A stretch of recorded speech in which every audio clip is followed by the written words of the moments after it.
श्री श्री सत्य सनातन की अंतर यात्रा कार्यक्रम में स्वागत अभिनंदन। आज हम आत्मा के प्रसन्नता और विकास के बारे में चर्चा करेंगे।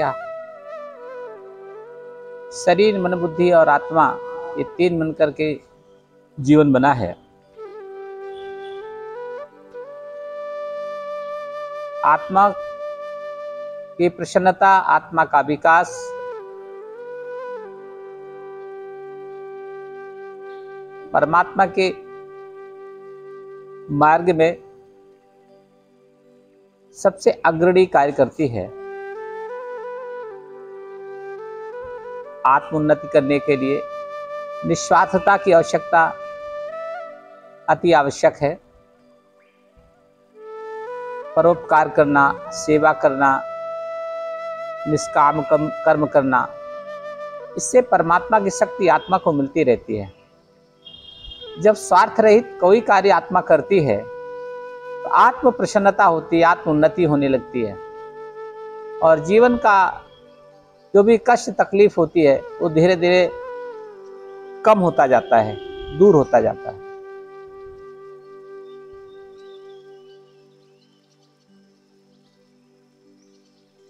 इसी से पूरे संपूर्ण जीवन में अगर वो निरंतर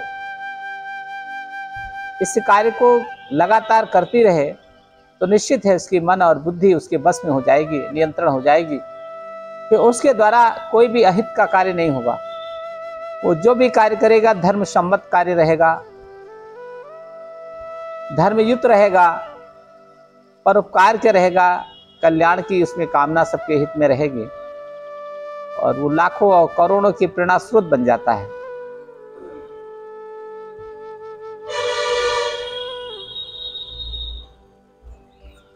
अगर ये आत्मा का विकास नहीं होता, मन और बुद्धि का विकास होने लगता है तो जैसे कोई पैर, एक पैर मोटा हो जाए और पूरा शरीर पतला हो जाए, बेजौल शरीर लगने लगता है। कोई हाथ मोटा हो जाए और पैर बिल्कुल पतले पतले हो जाए तो अस्वस्थता का लक्षण माना जाता है।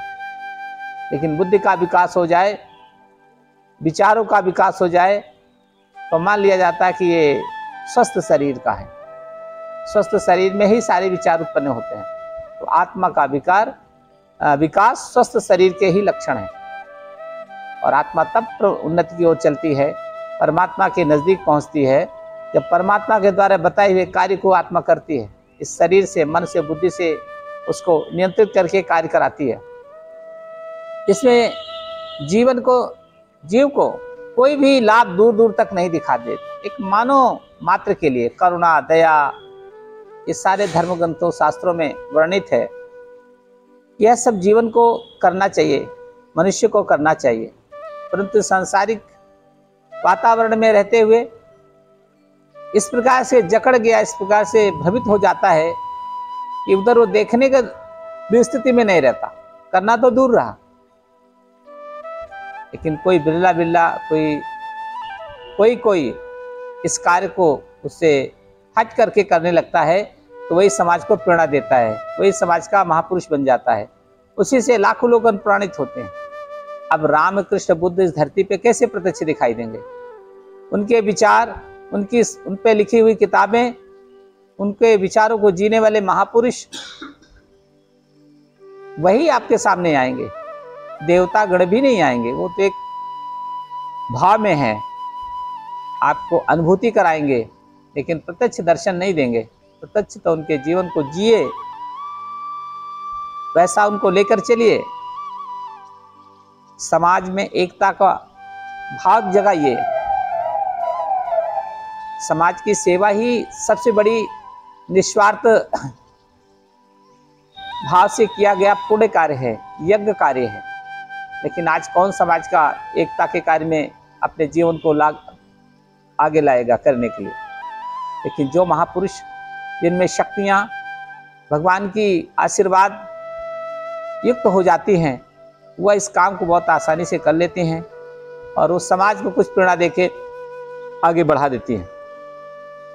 रामकृष्ण बुद्ध ने सब योजनाबद्ध ढंग से अपने जीवन को यापन किया, व्यतीत किया, लीलाएं की, ताकि आने वाली पीढ़ियां हजारों हजारों वर्ष उससे प्रेरणा लें, बुराइयों को छोड़ें, अच्छाइयों पे चलें।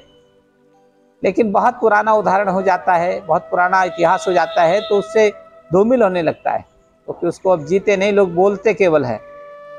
तो नया उदाहरण, नया इतिहास फिर से लिखने की आवश्यकता होती है। तो समय समय पर वो महापुरुषों का जन्म होता है, जो परमात्मा के बताए हुए मार्गों को जनता के लिए चलने के लिए प्रेरित करता है, समाज को प्रेरित करता है। और समाज में अच्छे अच्छे कार्य जो बिल्कुल असहाय कार्य है, नहीं आदमी, सामान्य आदमी कर सकता, उसको करके दिखाते हैं ताकि विश्वास पैदा हो। अर्जुन को महाभारत में दिखाया कि आप कुछ नहीं हैं, यह तो पहले ही लीला समाप्त कर दी गई है इनकी, ये तो आप निमित्त मात्र बनाए जा रहे हैं। जब उनको विश्वास हो गया तब वो लड़ने के लिए, युद्ध करने के लिए तैयार हुए थे।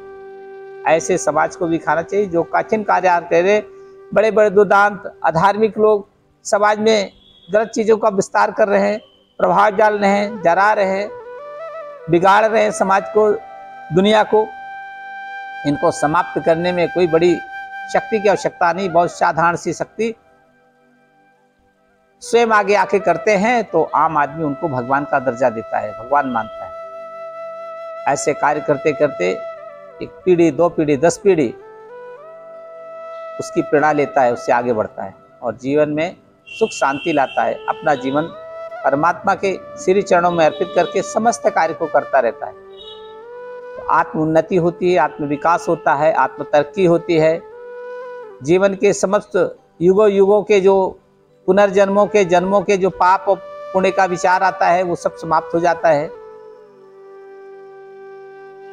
और समाज में अच्छा जीवन यापन करके प्रेरणा देकर जाता है तो उसका जीवन सफल और सार्थक बनता है।